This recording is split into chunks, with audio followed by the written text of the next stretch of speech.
आज एक बार फिर हम आपके साथ इकोनॉमिक्स के चैप्टर में श्रम के अंतर्गत पेक्युलरिटीज़ ऑफ लेबर, श्रम के लक्षण या विशेषताएं क्या हैं, उनके अंतर्गत कल से हम आपको इसको डिस्कस कर रहे हैं। कल तक आपको हम 9 पॉइंट तक बता दिया था कि श्रमिक की सौदा शक्ति कम होती है या labour has a weak bargaining power. इसके बारे में हमने आपको बताया था। आज हम उसके आगे 10वें पॉइंट से शुरू करते हैं। उसमें है 10वें पॉइंट पर अगर आप बात करें तो उसमें है श्रम की कार्य कुशलता में वृद्धि की जा सकती है। Efficiency of labour can be enhanced. किसी भी श्रमिक की कार्य क्षमता में, कार्य कुशलता में वृद्धि की जा सकती है। उसको किस तरीके से वृद्धि कर सकते हैं? उसको ट्रेन करके, उसको किसी भी चीज़ में दक्ष किया जा सकता है। शिक्षा और प्रशिक्षण के द्वारा हम किसी भी श्रमिक को हम बेहतर उनकी कार्यकुशलता को हम कर सकते हैं। जैसे जैसे हम उनको ज़्यादा शिक्षित करेंगे, उनको प्रशिक्षित करेंगे, उस पर हम ज़्यादा व्यय करेंगे तो उनकी कार्यकुशलता बढ़ती जाएगी। इससे श्रमिक पहले की अपेक्षा अधिक धनोपार्जन करने के योग्य हो जाता है। फिर 11वें नंबर पर श्रमिक अपने श्रम को बेचता है, अपने आप को नहीं। Labourer sell his labour but not himself. सही है। आप जो लेबरर आपके पास आता है, आप उसके दिन भर के काम का प्रतिफल आप उसे देते हैं, उसका रिवॉर्ड आप उसे देते हैं धन के रूप में, ना कि उस इंसान को जो कि आपके यहाँ काम करने आता है हम उसको पैसा देते हैं कि उसका चेहरा मोहरा बहुत अच्छा है, उसको पैसा दे दिया। जितना काम किया, जितना तय किया, उतना काम किया तो उतना पैसा देते हैं, नहीं तो हम उसमें से पैसा घटा देते हैं। तो एक श्रमिक अपने श्रम को बेचता है, स्वयं को वो नहीं बेचता।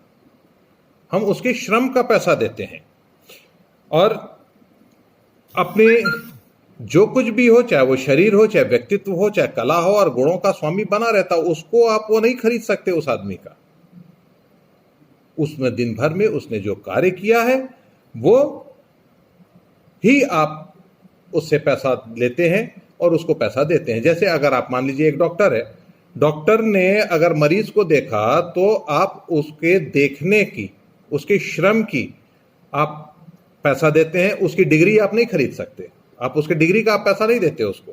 और वो अपनी सेवा बेचता है, लेकिन चिकित्सा ज्ञान या कुशलता का वो स्वामी बना रहता है, आप उसे नहीं खरीद सकते हैं। उसने क्या बेचा? अपनी सेवा को बेचा। उसने आपको देखा, आपसे उसने कंसल्टेंसी फीस ली, लेकिन जो उसके गुण हैं, जो उसका व्यक्तित्व है, जो उसकी शिक्षा है, जो कुछ भी उसकी चिकित्सीय ज्ञान है या उसकी कुशलता है, वो आप उससे नहीं छीन सकते हैं। उसके बाद फिर नेक्स्ट है श्रम की पूर्ति धीरे धीरे कम या अधिक होती है। सप्लाई ऑफ लेबर इंक्रीज और डिक्रीज स्लोली। इसमें क्या है? श्रमिकों की संख्या यानी कि पूर्ति, श्रमिकों की संख्या में परिवर्तन करने के लिए पर्याप्त समय की आवश्यकता पड़ती है। श्रम की पूर्ति कमी वृद्धि 2 प्रकार से की जा सकती है, जनसंख्या में परिवर्तन द्वारा या श्रमिकों की कार्य कुशलता में कमी या वृद्धि करके। दोनों प्रकार से श्रम की पूर्ति में परिवर्तन धीरे धीरे होता है। या तो हम नंबर ऑफ लेबरर को हम बढ़ा लें, या हम उनको एजुकेट करें, उनको ट्रेन करें, और तब हम उनकी कार्यकुशलता को बढ़ा करके हम अधिक धनोपार्जन कर सकते हैं।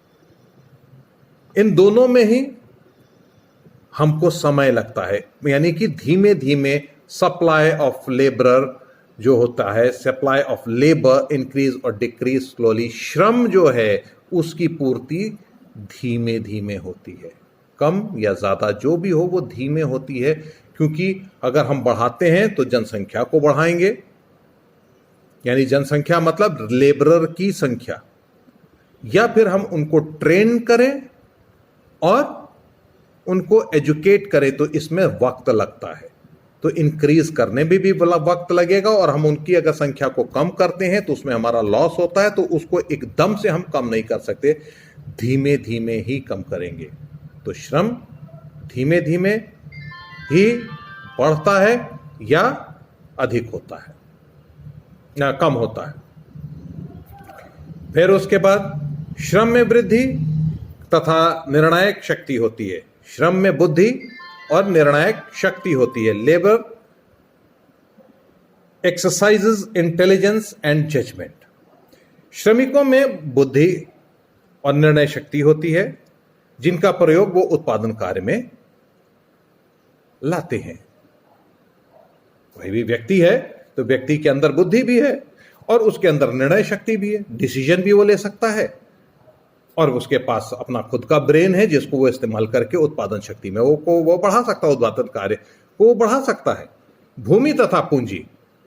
भूमि तथा पूंजी इन दोनों की अगर बात करें तो निर्णय लेने में कोई शक्ति नहीं होती। भूमि और पूंजी में निर्णय की कोई शक्ति नहीं होती, लेकिन लेबर के अंदर निर्णय लेने की शक्ति होती है और वो निर्णय ले सकता है। और क्योंकि वो निर्णय क्यों ले सकता है? क्योंकि उसके पास बुद्धि होती है। भूमि और पूंजी के पास बुद्धि नाम की चीज नहीं होती, जिससे कि वो निर्णय लेने में सक्षम नहीं होता। उसके बाद फिर नेक्स्ट आता है, श्रम की मांग परोक्ष होती है। श्रम की मांग परोक्ष होती है। Demand of labour is derived.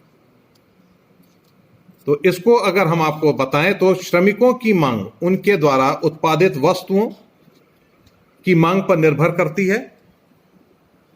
श्रमिकों की मांग उनके द्वारा उत्पादित वस्तुओं की मांग पर निर्भर करती है। यदि उत्पादित वस्तुओं की मांग अधिक होगी तो श्रमिकों की मांग अधिक होगी, और इस प्रकार श्रमिकों की मांग प्रत्यक्ष ना होकर के परोक्ष होती है, यानी कि डायरेक्ट ना होकर के इनडायरेक्ट होती है। जिस किसी चीज की वाकई सही है, अगर आप सपोज करिए कि लेदर फैक्ट्री में अगर आपके पास वहां पे डिमांड ज्यादा है, तो वो श्रमिक जो कि लेदर पर वर्क कर सकते हैं, उनकी डिमांड, उनकी सप्लाई हमारी बढ़ जाती है। और अगर लेदर का बिजनेस कम है तो उनकी डिमांड कम हो जाएगी। किसी भी बिजनेस की डिमांड ज्यादा है, उससे रिलेट करते हुए श्रमिकों की मांग बढ़ जाती है, इसलिए इनकी डिमांड डायरेक्ट ना होकर के इनडायरेक्ट होती है।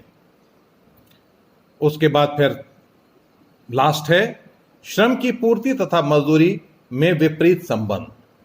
Inverse relation between supply of labour and wages. एक सीमा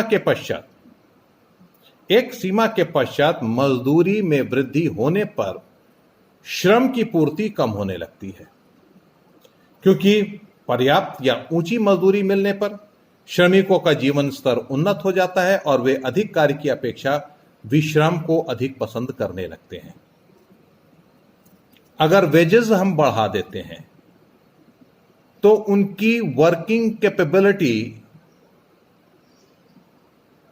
डिक्रीज होने लगती है, क्योंकि जब वो उनके पास ज्यादा पैसा आता है, अगर हम किसी भी चीज के लिए हम उनको ज्यादा पैसा दे देते हैं तो वो काम करने में आनाकानी करते हैं, पूरी तन्मयता के साथ कार्य नहीं करते हैं। और जब वो पूरी तन्मयता के साथ कार्य नहीं करते हैं तो उत्पादन में कमी आ जाती है और वो विश्राम को ज्यादा पसंद करने लगते हैं। वो एक तरह से कह लीजिए आराम तलब हो जाते हैं। ज्यादा पैसा पाएंगे, उनका रिक्वायरमेंट पूरी होती जा रही है, और जब उनकी रिक्वायरमेंट पूरी हो रही है कम लेबर करके, तो वो बेकार हो जाते हैं। तो इस तरीके से पिक्युलियरिटीज ऑफ लेबर में ये 15 पॉइंट थे। कल के दिन हम आपके साथ डिस्कस करेंगे काइंड ऑफ लेबर।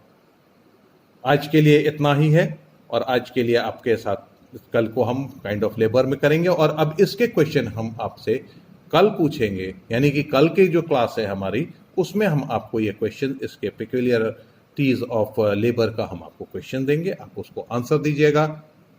बाकी के लिए अभी के लिए इतना।